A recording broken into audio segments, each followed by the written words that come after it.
Welcome to the PlaySlotsForRealMoney.com podcast. I'm your host, Brian, here with Alexander. First of all, I want to thank everybody for watching the YouTube videos, specifically the shorts. We've been getting a lot of views in the shorts, and I'm glad you've been liking them. So keep on watching them. Have you noticed a big uptick in views on the shorts? Yeah, you kind of shared the stats, and those look quite interesting in terms of the viewership, and yeah, obviously, with shorts, like people just kind of scroll through them, and they kind of get to them naturally, and so yeah, that's a good way to just spread the word out. And with shorts, like speaking about shorts, in terms of like the shorts that I've been working with doesn't work all that well for me though because so I've been using shorts to try and promote the value bets page that I've created. Yes. And it went very well in the beginning. So it's like I've been getting so I've created those like shorts. They've like highlights from non-copyright football game streams with like good moments of the game and with a little banner like a stripe of over the top with like a link to my website and the free bets page and like saying, hey guys, free bets over here. It went very well for the first about a week. So I've actually had shorts that got like 20K views and over that. Really? Yeah, because it's just like a very common thing, like a football a short video with like a football goal highlight. So like it's very popular, so it gets recommended right and left. But probably because it has like a betting sort of thing over the top, at one point just stopped. So like now any short video that I upload gets like max 6 views, although it's the same kind of content. And the same happened on TikTok. So I was also doing the same on TikTok. Again, very good in the beginning. So I get like 2, 3, 5, 7,000 views per video. And then at one point stop, 3, 4, 5, 6 views. And yeah, obviously those videos are against the terms, so Yeah. doesn't really take a genius to figure out why it's like that. So, but sadly, I had to stop that. Gotcha. Gotcha. I'm noticing people watch them for like the first day or two, and then they stop. Then there's no Yeah, no more yeah. views in that video. All of the views they usually come within the first day or two, and that's about it. Yeah, that's good. So the spam update finished. Have you felt anything? Have you seen anything different? Interestingly enough, so subjectively I haven't, but just the other day, so like people quite often post those spam update recovery screenshots from Search Console where Yes. the graph looks like okay, it's high, high, high, bound, low, low, low, low, low, low, and then it's going like higher, almost the previous baseline or higher up. So I was like all along during this time I was actually saying that no, I don't see, did not see any changes, but I've checked, I've looked at my graph for let's say the Nigerian website right now, and if I expand it to let's say 16 last months, then it looks exactly like the spam update recovery graph. Well, I did not feel it the same way, but like now looking at it, yeah, I think so. I at some point I had like say 500, 600, 700 clicks per day. Then at one point it dropped to an average of 100. And now in the last like couple of months, 3, 4 months, I'm back above the previous baseline. So while it did not seem like that in the moment, I think it has actually been the case. So saying that I have not seen any effect probably is not true. But then again, if I look at the Canadian website, it's surprisingly stable, whether it's for the better or the worse, I don't know. That's great. That is great. I'm I got hit really hard on the PlaySlotsForRealMoney.com website. So what I'm doing is moving it to PS4RM.com. Just a short domain, not expired, nothing. I'm just doing that, and then I'm going to redirect all the URLs page to page redirects. and then I'm going to upload the disavow file. I'm going to do it to this site because after the spam update, it got hit pretty hard in August. Yeah.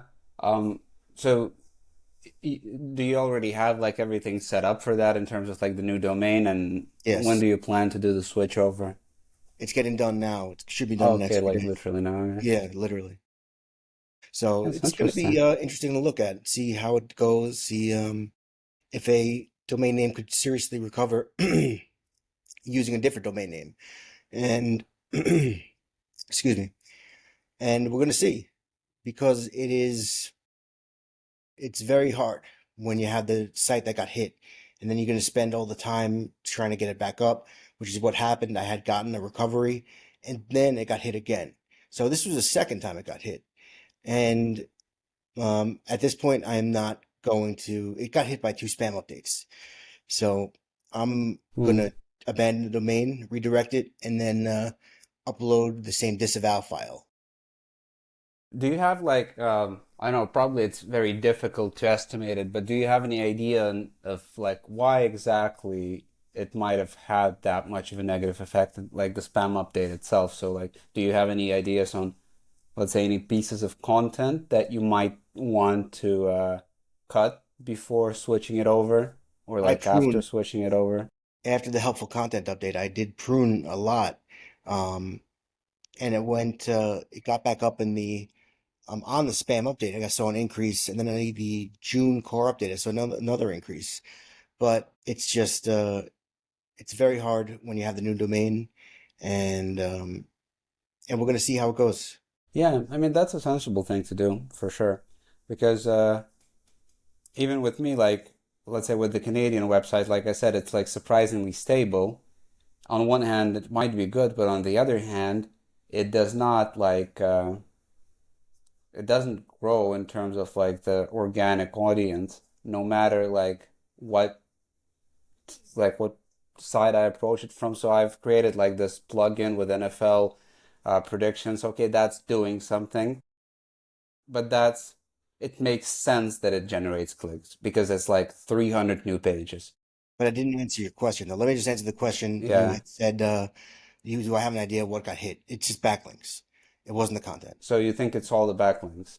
I think yes. I think the Mm. backlinks is just, and they said, John Mueller said from Google said that it's not going to be link spam.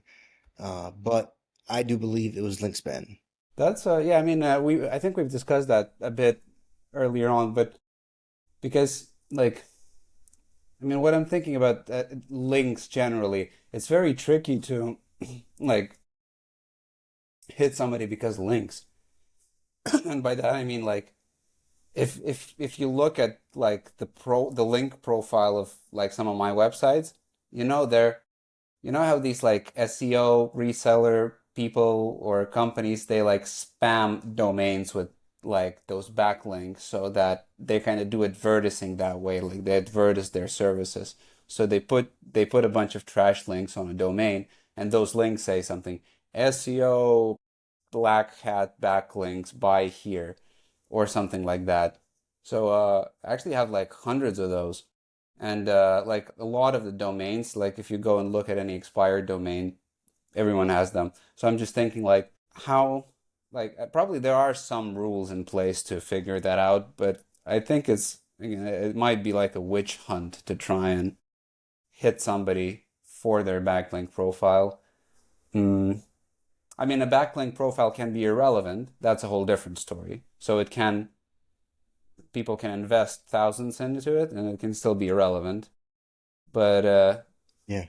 yeah, the toxic side of it, I think it's a bit trickier to combat. This was all the links were done in, I mean, before 2020. They were a lot of Web 2 content. This was going back and back and back. I mean, back when Sanook was popular. I mean, it was really, really, and those links were still on and they didn't get broken. So I had to update those, disavow those. And then I started getting a lot of negative SEO. So all these adult sites, the .xxx, are pointing to me and I disavowed them, but I don't think Google understands because I already have a lot of spam. They think that I'm spamming again. All right. And do they point to you because it was like an SEO strategy at the time, or do they point to you because they just they're just there. I think it's negative SEO. I think they want to hurt the website. Hmm. I do. Yeah, But because if that's the case, then you can very easily hurt websites, I suppose. mm, not really with the other bigger websites. When they don't doesn't have a pattern or spam, then Hmm. it really is not going to affect it. But when it does, this is my theory that it did have a pattern of spam in the beginning, and I also built some good backlinks. But once it became a pattern of spam, they found it. Just adding more, they thought that was spam. I mean, it's reasonable to believe that. Yeah, I guess that could be the case. But yeah, we'll see what happens after you change it, though. I mean, pretty pretty curious to see, first of all, to see what effect will it have?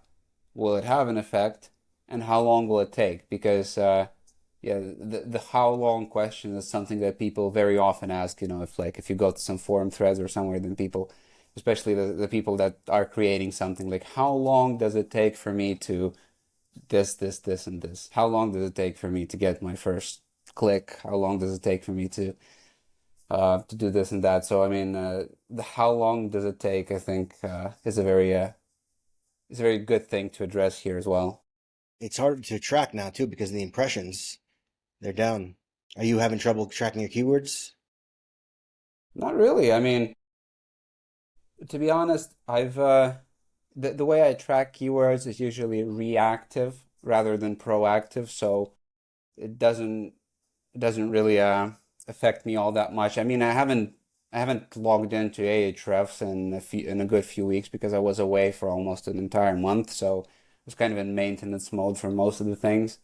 But in terms of tracking keywords, I was like, what I usually do is I just reactively see whether anything new is popping up or whether anything new from my keywords starts looking more promising than the other thing. So, like just the other day, I realized, so like I have a lot of people buying guest posts, and a lot of the people that buy guest posts, they're kind of contractors of contractors of contractors. So they have no clue what they're doing, and they're sending me an article. Let's say it's a review of a sports book, Mm-hmm. and they're sending me that review of a sports book to be published for money.